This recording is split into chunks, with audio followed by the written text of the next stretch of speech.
Good morning, everyone. All right, so if you didn't see on Twitter last night, my parents were actually banned from Airbnb yesterday. Yes, my parents, for being related to me. I was banned from the site 3 years ago for my political activism. I think it was August 2019, not even when I was like in the sphere or doing any content. And for some reason, out of nowhere, my parents were booking a romantic holiday to get away, spend some time together. You know, we're like a very working class family. They don't get to do this kind of stuff often, so it's a big deal. And they just got a notification that their booking had been canceled, and it was due to being closely associated with someone who was not allowed on the site. They're going after people's parents now.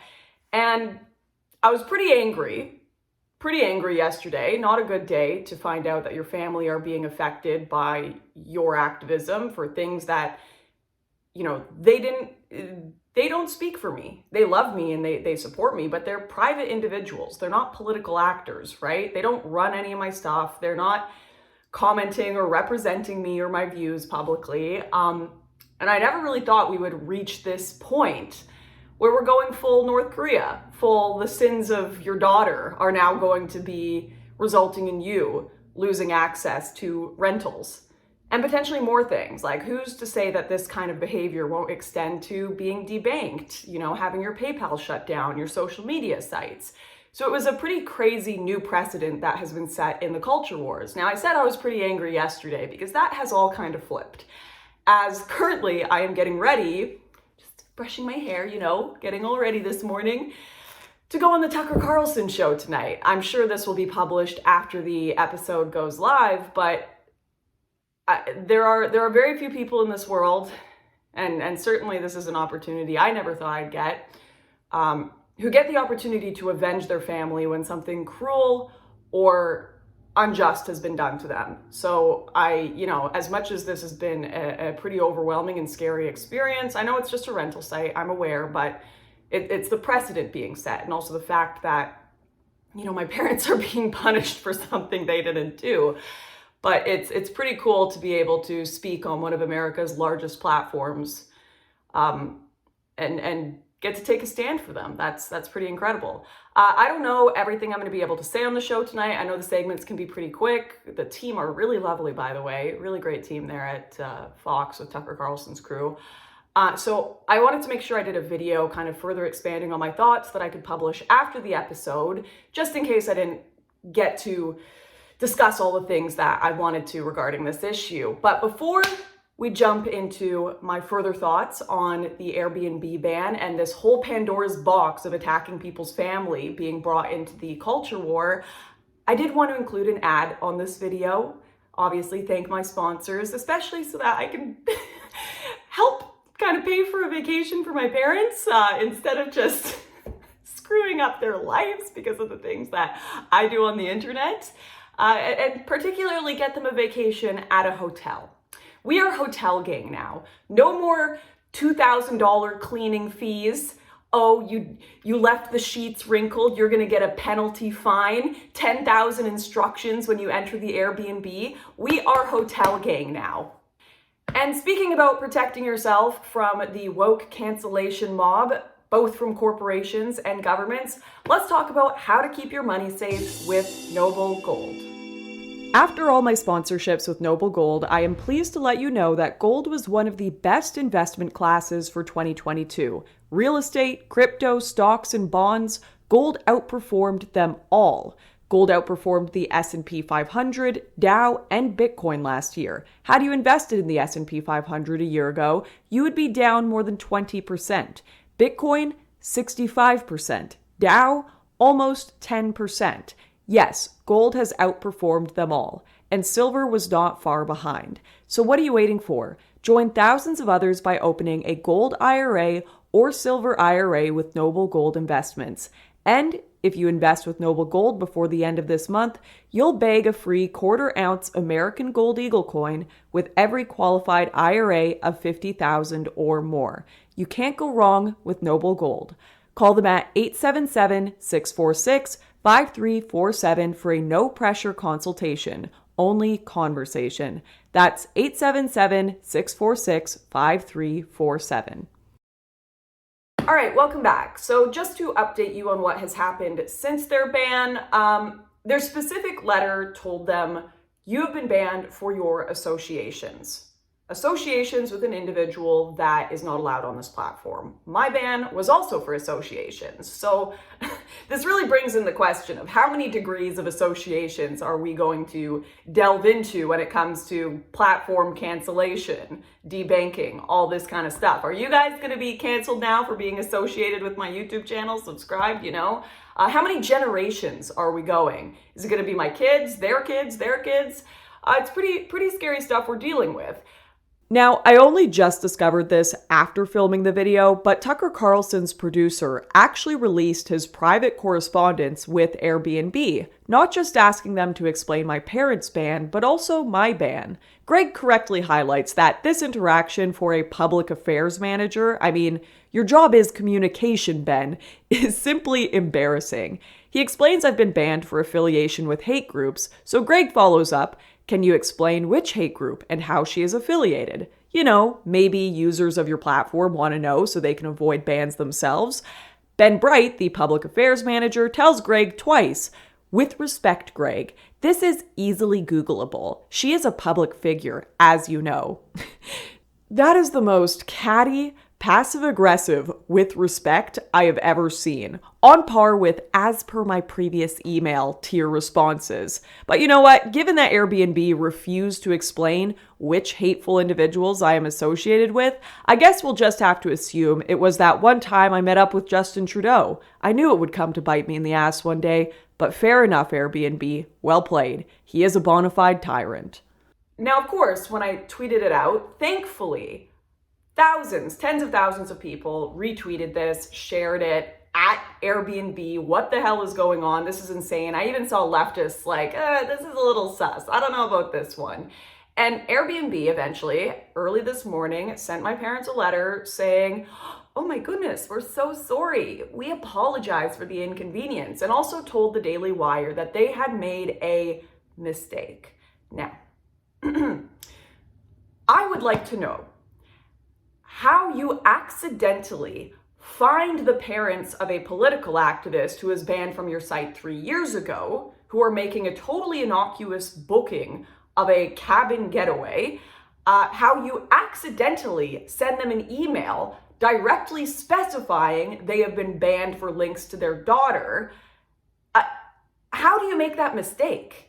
I could understand if they said it was a glitch and they sent out a random cancellation email and this happened to a bunch of people, or yeah, if it was basically a random family and a generic email. This was not a random family. This was not a generic email. This was not a mistake. And as far as I'm concerned, Airbnb are lying. The only thing they are sorry about is that they started trending on Twitter. And now that they're going to have a Tucker Carlson segment about them, I reckon they're going to be extra sorry about this one.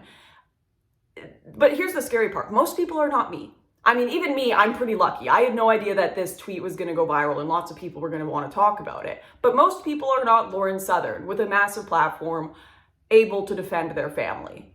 Do you really think they would have reversed this decision if it weren't for that? Obviously not. Obviously not. So as far as I'm concerned, they were testing the water of how far they could go in their cancellation crusade. And this was just a bit too vile, a little too cruel and insane for the population. They miscalculated. They miscalculated how woke people are.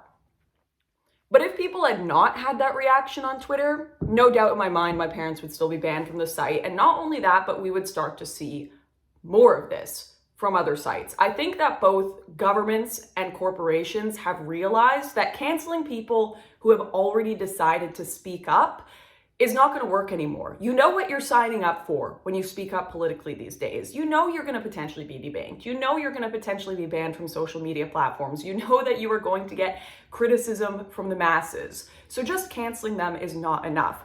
What is significantly more effective than canceling? Well, we learned this from the COVID era. weaponizing communities and families against each other. When you have to make a decision to speak up, not just thinking about your own life, which a lot of people throughout all of history through authoritarian regimes have been very willing to sacrifice their own lives to stand up and say enough is enough. But when you have to think, this is going to affect my sister's future, my child's future, my mother and father's future, there was kind of, for a while there, that was too far for people to go, right? I think I saw Sean Fitzgerald say, even the mafia have rules against touching people's family for the most part and leave them alone. But once that has been breached, that Pandora's box has been opened, everyone is going to be second guessing themselves. So I'm very thankful for everyone on Twitter and for Tucker and everyone no, we are not allowing this to go any further. You have taken a step too far, guys. But they are testing the waters. They are, because they saw how effective weaponizing families and communities against one another was during COVID.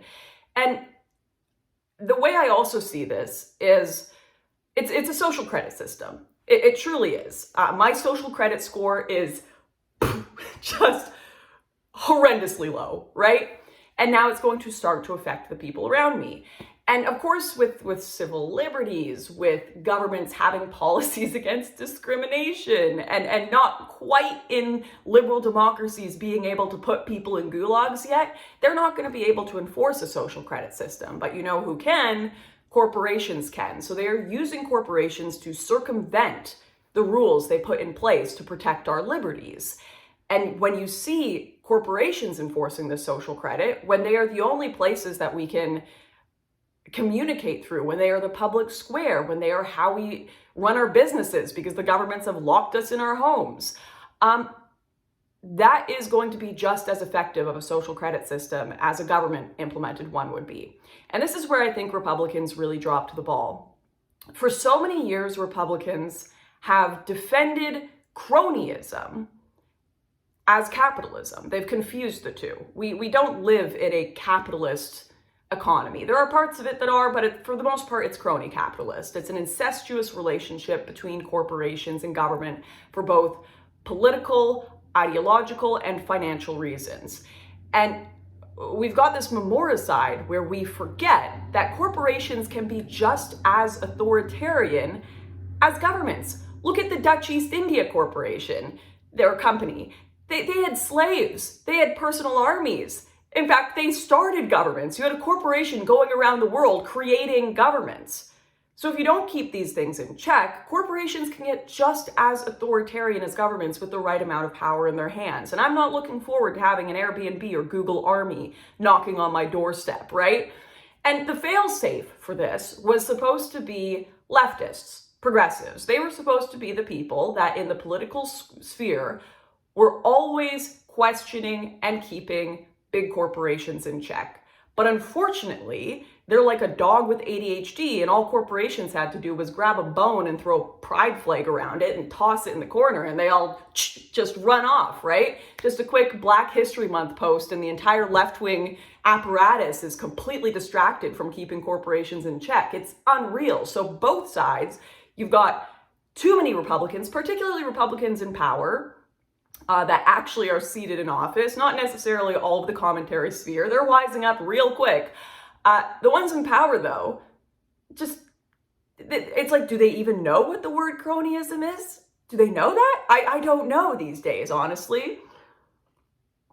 And progressives are just as bad. So as far as I'm concerned, seeing how fast things are ramping up with censorship, with cancel culture, with discrimination, this is just a testing of the water for Airbnb. And I'm sure there are other people. I can't fact check this right now because I'm just about to go and start driving to the studio to go do Tucker's show. Oh my gosh. I know it's cringy. I'm fangirling a bit. Have grace for me in my cringe. All right, guys.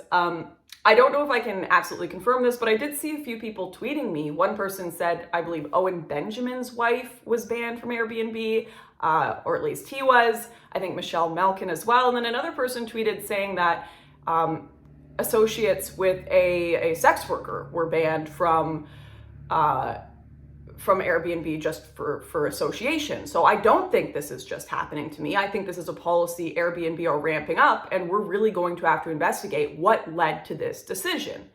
What led to this, right? Not just, you can't just fluff it away with, oh, we made a mistake. It wasn't a mistake. Someone wrote that email, someone sent it out, and I'm at least seeing hints that this is happening to other people as well. So it's worthwhile looking into what conversations are happening in the tech sphere. Is there some sort of impact going on from a, Obama staffer joining the company in 2022? Is there some new policies being brought forward in these tech companies to punish people's families, to punish your associations? We need to be asking more questions. I hope journalists will be pressing Airbnb to find out what led up to this decision, because once again, this was just testing the water. And that means when they can get away with it, they will. They can't yet. They miscalculated how woke the population was, and we got a bunch of you guys canceling your Airbnb. Honestly, thank you for that. That means a lot to me. But one day that calculation might just tip over the edge, and it could be you and your families affected by this as well. And I hope we don't get there. But this is why you have to stay vigilant. Anyways, I'm going to go head off to my interview. I appreciate you all so much, and I will see you next time.